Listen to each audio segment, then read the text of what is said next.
Our villa here at Butser is based on archaeological evidence uncovered at Sparsholt Roman Villa, 6 kilometres east of Winchester, which back in the Roman period was in the tribal heart of the Belgae.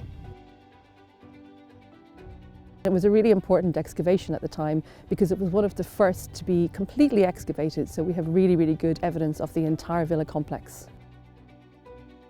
There were two very special features uncovered during the excavations, one of which was an almost complete mosaic and the other was the remains of a hypocaust. So a hypocaust is really one of the first underfloor heating systems that we see in this country. Introduced by the Romans, it's a central heating system which heats up the air underneath the floor and circulates up around the walls. Today is day one of the Hypocaust experiment. We're going to fire the hypocaust for 8 days, so 24 hours, constantly running. There's a lot of things that we want to learn, such as what kind of temperatures can be achieved, how long does the system take to get up to temperature, and then how long does the system retain temperature once the fire has been extinguished. We've got our good friend James coming in. He's an aerospace engineer and he's going to bring lots of high-tech gadgetry to help us understand how the system works. So basically what we've got is a thermal imager, really useful to kind of see where the heat's distributed. This is just a CO2 sensor. This will allow you to just literally check PM parts per million or parts per billion CO2 levels in there, flash up any escape of CO2 from the hypocaust underneath into the room. Your kind of average background CO2 should be around 430 to 460 parts per million. And then the final thing is this data logger. So essentially it's 4-channel data logger, 4 different temperature channels, and then we have these K-type probes, so it's a K-type thermocouple. And they all connect into this one. And they all connect into that 1 point, 4 along the top there. And we'll just set that up to run one reading every 30 seconds, and then just leave that for the duration. But that will give us a really refined idea of what's happening when we start the fire. Yeah, you should see kind of, some nice trends in terms of how long it takes to heat up and, if there's any parts of the room that heat up faster, perhaps. Brilliant. So it all depending on where we decide to put them. Excavations at Sparsholt revealed that room 11, which was the hypocaust room, was a very special room indeed because not only did it have an underfloor central heating system, but it also had a mosaic. Unfortunately, the mosaic was only preserved in a very fragmentary state, so there was only one small section of the border remaining, but what it did suggest is that this was indeed a room of very high status. Oh wow, mosaic's awesome, I love it. So you haven't seen it before? No, it's the first time. So this was laid last year as part of our 50th anniversary celebrations. Okay. And it's a really good thing about this is the last time that the Hypocaust experiment was conducted was back in 2019. So okay. This is the big change in the room. So oh really? So this wasn't here in the previous one? Oh, that'd be interesting to see how that kind of fares. Yeah, exactly. We've no idea whether or not the mosaic will affect the overall temperatures that we can achieve. Will it affect the temperature that we're seeing in the floor? And most importantly, will the heat affect the mosaic? So we definitely don't want to see any cracking, we don't want to see any bubbling, and we're hoping that it's going to remain nice and stable. So there are a whole series of flues built into the wall, and there's one running up here, 3 on this wall, 2 on the back wall, 3 on here, and then 1 on this. Part of me kind of thinks that just actually putting a sensor in each of the corners might be sufficient. Super, so is your plan to plug all 4 in, leave this somehow, and then... Yeah. Okay. Yeah, I suggest we do that. The type of hypocaust that we have here at Butser is an insulae system composed of 4 large banks of masonry with a channel flowing through.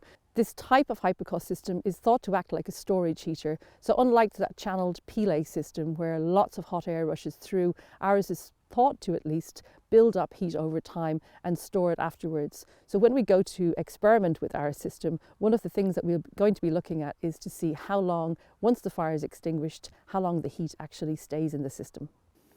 We will use this stick as a kind of indicator of where we want to take the temperature readings. So you just hold the little trigger down and let go.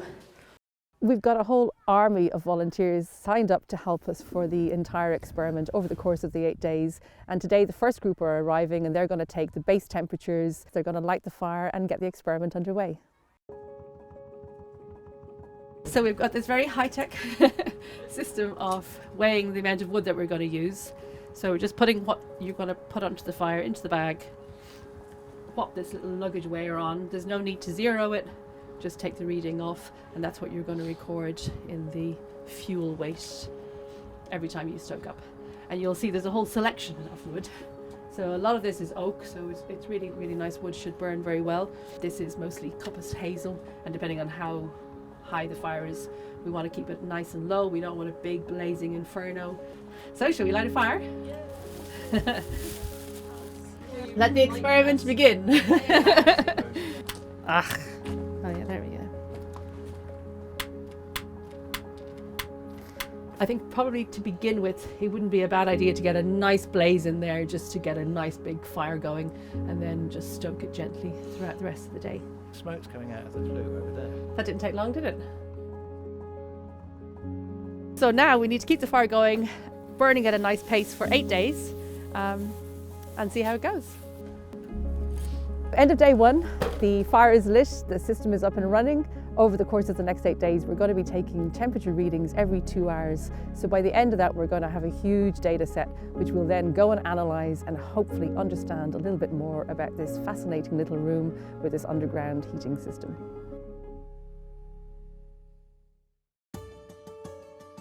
We've been running the Hypocaust for 8 days and 8 nights. We've had an amazing team of volunteers, and now we get the opportunity to look at some of the really interesting results that we've had.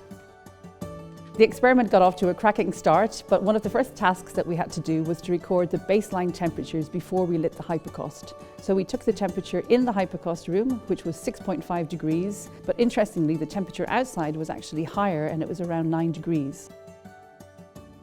Once we'd collected all of our baseline data, we then lit the Hypocaust hearth. Let the experiment begin. Immediately after lighting the fire, we set up the thermal imaging camera and got really interesting results straight away. So the fire's been lit for about an hour and a half or so. We're looking across the room into the back wall where the hearth is, and you can see really nice and clear images of the 2 flues on that wall getting nice and hot. The thermal imaging camera is a really fabulous piece of kit because it literally visualizes what's happening in the room and lets us see through the walls. This is so cool. The heat is getting in there, it's penetrating through, and over time, over the course of the next 7 days, we'll keep this on, we'll keep monitoring it, and it'll give us a really nice indication of how quickly the room heats up, and in particular, where the hotspots are, where the hotspots aren't, which parts of the Hypocaust are working more effectively, and which maybe aren't.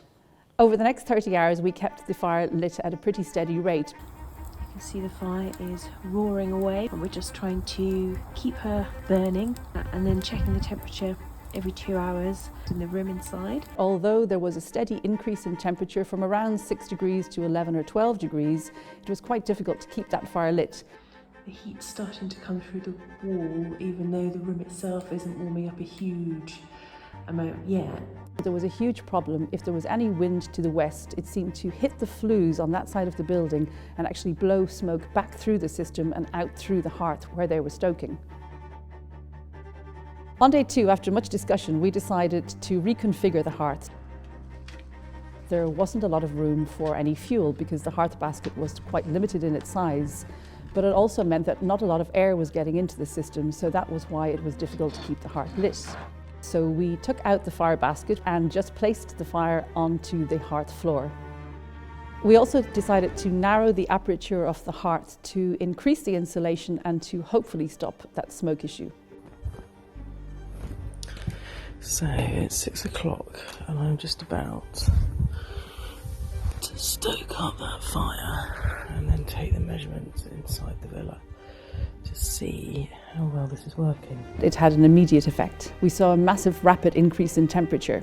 It's uncomfortably warm in here for 2 women of a certain age, but we're going to crack on with it. We saw the temperature rise from 12 degrees to a massive 20 degrees. In the previous experiment, it took almost 8 days to achieve that temperature. This is a strong suggestion that the original hearth in Sparsholt Villa probably had a narrower aperture than we had originally built here. By day 3, we were suddenly consuming about 5 kilos an hour, so double the previous 2 days. That is 4 kilos. 4 kilos. Everyone who entered the room really noted how hot and dry the atmosphere was. Holy moly, that's incredible. It's really balmy, isn't it? It's like hot. Goodness. It's too hot. It is a bit too So hot. open a window. So it's currently 20.7 degrees Celsius. That is substantially hotter than my house. Put your hand on the heart of Peter Reynolds. which is marked there with I've just noticed E. his belly button. That's so cool. And wait till you feel how Oh hot God, I that can is. feel it. It is proper. Wow. So earlier that was reading That's- 38 degrees. Stop it. We kept a very close eye to make sure that this wasn't damaging the mosaic in any way, and it wasn't. It didn't have any adverse effect, which again is testament to the power of lime plaster. So the fire is like underneath here? Yeah, exactly. Okay. This is going to be hot. Oh, blimey. That is ridiculous. I mean, you wouldn't actually want to stand on that, would you? Well, no, it's like a hot beach. And earlier, again, when we were taking temperature readings, that registered at 50.7 degrees Celsius, which is just incredible. Amazing, right? Your next experiment is just see if we can actually make this work Yeah. at sensible temperatures. Look what you've done to me. It's a sauna. It is a You've created sauna. a Yeah. sauna. Yeah. For the next 4 days, we were able to control that temperature to around 21 degrees. It's 21 degrees Celsius. Gosh.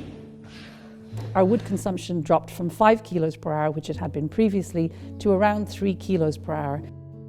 You could see that the construction was beginning to soak in the heat, so those 4 big banks of masonry were actually sucking in the heat and the whole system was getting up to temperature. The floor is Wow. actually quite Yeah. warm, so it's So the white is the hottest, so the blue is the coldest. Yeah. It's over there. Amazing. This shows us that this particular type of system, this insulae system, which is supposedly acts like a storage heater, does indeed do that. So those banks soak up the temperature and retain it for some time. Interestingly, on day 5, we see a dramatic drop in temperature outside. What's the air temperature out here? -1. -1. It's cold. For most of the time, we were able to still maintain high temperatures of around 20 degrees in the Hypocaust room until we came to the night of day 7. This is when we see the Hypocaust room temperature drop dramatically. From 20 degrees to 16 degrees, we think the team used more oak. The oak wasn't burning as quickly, as brightly, and didn't heat the system as much. This really tells us something about fuel used in the past. We know that coppiced hazel would have been a widespread fuel. We know that oak is a really good burner when it's well seasoned. So people would have had to prepare large stores of fuel because of the amount that they would go through while the Hypocaust was burning.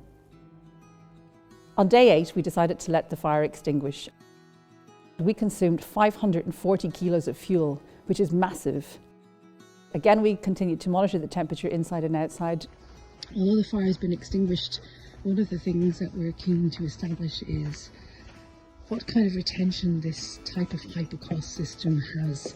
So one of the theories is that it acts like a storage heater. We're now looking at 10.3 degrees and 48% relative humidity. Thermal imagery did show that the system had retained some heat, so that storage heater effect did continue to work. It remained steady at 12 degrees for at least another day.